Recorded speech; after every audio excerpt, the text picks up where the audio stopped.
so here's a little video for Gabriel. Now Gabriel is a little bit down. He's in for surgery, or I don't know whether it's booked in or not yet, mate, but you need it. Basically, you've got to get your aortic valve replaced according to your email here. Now you're 34 years old. You've had surgery before in the past when you were 9 years old with a VSD. So you had a hole in the heart in one of the chambers, and you've now got to have your aortic valve replaced, and you're in a dilemma as to whether to go the tissue one or the mechanical one. For me, hands down, the mechanical one, I would say definitely, but it's got to be your decision, and you need to speak to your surgeon and your cardiologist, and you need to get that bit right. But I would go the mechanical one. Okay, now you've also got a few concerns. Obviously, you've done a lot of sport. You're a basketballer at a very competitive level, not just recreational. So you want to get back into that sort of stuff. You'd be able to do that again with a mechanical valve, no dramas at all.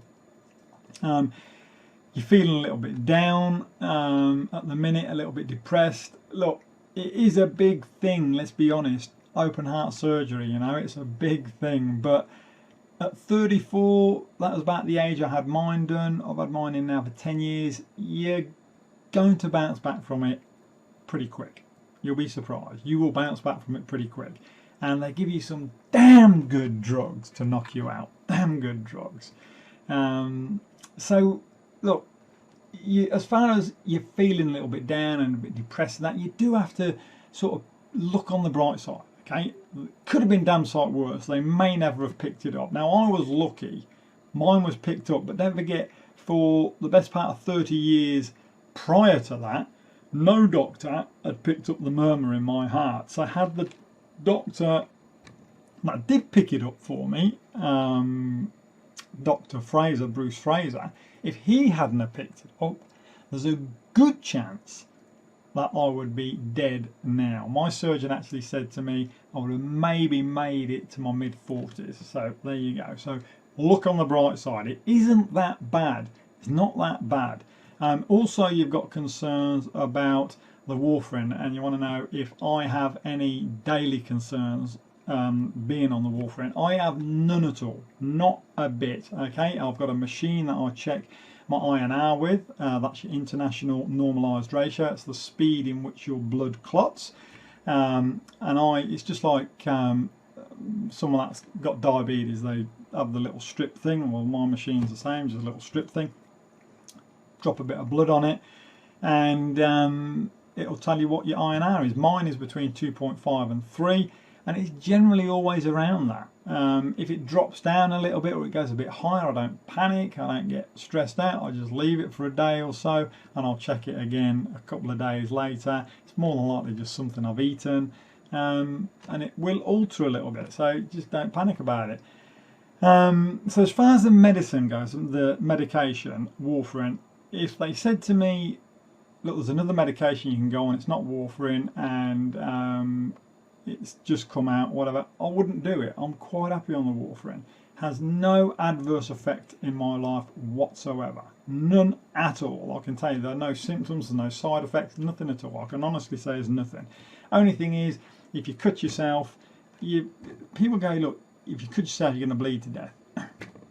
Let's face it, if any of us cut a major artery, there's going to be problems. Okay, it doesn't matter whether you're on warfarin or not. But if you cut yourself just in general, all you're doing is you just hold the wound together a little bit longer than what a normal person that isn't on warfarin would. So say if someone that's not on warfarin would have to maybe pinch the wound for, I don't know, a minute, you might have to pinch it for 2.5 minutes. That's literally all it is.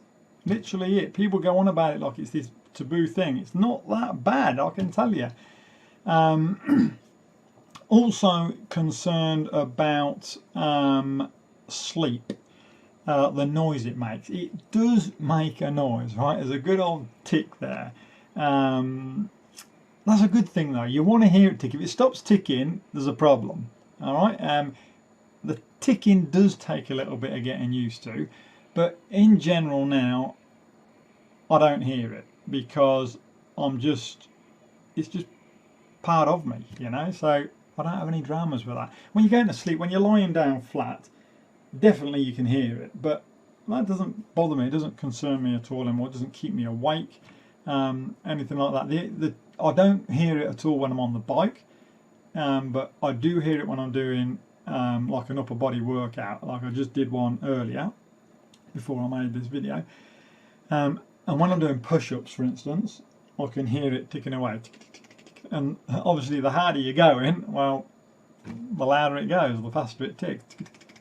But it doesn't bother me. It doesn't alter me in any way. It doesn't stop me going to sleep. So all in all, I can honestly and truthfully give the St. Jude mechanical valve thumbs up. Okay, I would recommend it to anyone. It is a horrible surgery to go through, I'm not going to deny it, but it's not that drastic. Like, you don't feel anything, you know.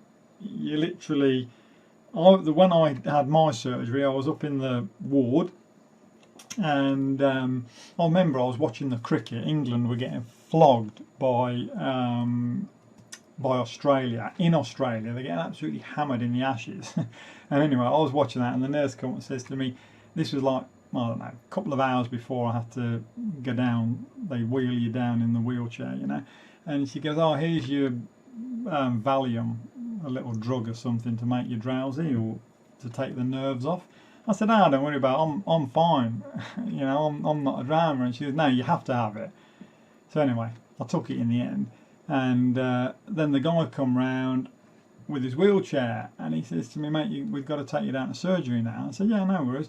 I don't need a wheelchair, I'll walk down. He goes, no, mate, you can't walk down. So anyway, he takes me down there, and I can remember it. When he wheeled me in, I can remember all the bright lights in the surgery. I don't want to scare you here, but this is my thing of it. All the bright lights in the surgery, I can remember it vividly. And all the tools and that had white cloths over them, yeah, and they stuck me up on the bed. And all I can remember saying is, because the Valium they gave me obviously made you a little bit lightheaded, but anyway, all I can remember saying to them is, the anaesthetist grabbed my right hand and they stick the needle in here, I think it goes in there. And anyway, he grabbed my hand, and all I can remember saying is, where's the machine that they're going to cut me open with? And then the needle went in, and that was it, lights out, mate. That was it. All I wanted to see was the machine they were going to cut me open with. So that is it. You literally, and then the next minute I woke up and I was in the hospital bed, and it was great. It was great. No dramas at all, and I couldn't believe it. It seemed to be just like a blink of an eye, and I was back again. So I don't know what they give you, but the drugs are damn good. But anyway, I wouldn't be worrying about it too much, but I would be trying to change your mindset a little bit, and well, a lot, and get to be a bit more positive about it. Okay, get to be a bit more positive about it. Have a look at some of the things I'm doing. I've just seen my cardiologist explain the other day, and all is well. I've had mine for 10 years now, and I work it bloody hard. You know, I mean, I go up to my max heart rate a lot, and you know, I work my valve. And it's fine. And my surgeon said to me, you know, you can keep doing that. You know, you're not going to damage the valve in any way by putting it under load. So, you know, you've got to be a bit more positive about it. You've got to go into it with a positive attitude. And don't forget, if you go for the tissue one, there's a good chance that in a few years down the track, especially if you want to get back into your sport and that, there's a good chance that a few years down the track, you're going to have it replaced and put a mechanical one in anyway, because you'll wear it out. So for me, I would go the mechanical one and just be done with it, and try not to get too down about it. The glass in life is always half full, not half empty.